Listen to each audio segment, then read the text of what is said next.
and welcome back to Beyond. This week is the third and final part of a series of videos that takes a look at George Orwell's dystopian novel 1984. So if you haven't yet watched part 1 or part 2, please go back and do that now. Before we continue, don't forget to like, subscribe and ring the bell to stay up to date with further releases.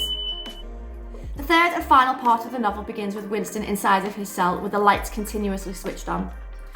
Overwhelmed by his hunger, he tries to find crumbs or any morsel of food inside of his pockets, but when he begins to move around, he is quickly chastised by the telly screens that watch over his every single move. It is here, whilst with other prisoners like Tom Parsons, who was turned in by his own children, that Winston first hears about Room 101, a room where your worst fears come true.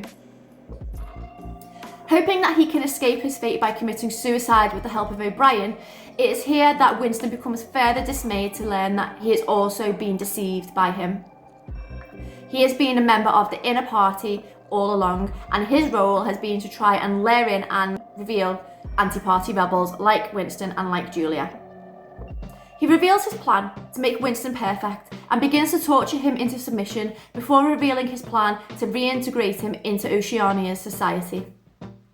The 3 stages of his reintegration include learning, understanding and acceptance. Room 101 will form the second stage of this. Winston also discovers the true extent of O'Brien's deceit when he learns that O'Brien co-authored the book by Emmanuel Goldstein. After showing signs of satisfactory progress in the eyes of O'Brien, he is afforded more luxuries within his cell. But one night when he's dreaming, he deceives himself when he cries out for Julia. O'Brien declares that Winston isn't making enough emotional progress, and he is quickly interred in Room 101. Within it, he begins to face his worst nightmare: rats. O'Brien reveals that a rat will be tied in a cage to Winston's head, with walls on each side except for his face. He believes that the rat will most probably chew through it. In utmost horror, Winston screams out for them to torture Julia instead, saving himself but betraying the woman he claimed he loves.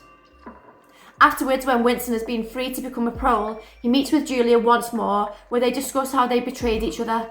They could no longer harbour feelings for each other in the same way as before. Winston eventually succumbs to the pressure to reform, and the novel ends when he declares his full support and love and adoration for Big Brother, conveying Orwell's message that a totalitarian government will always win the war over all who.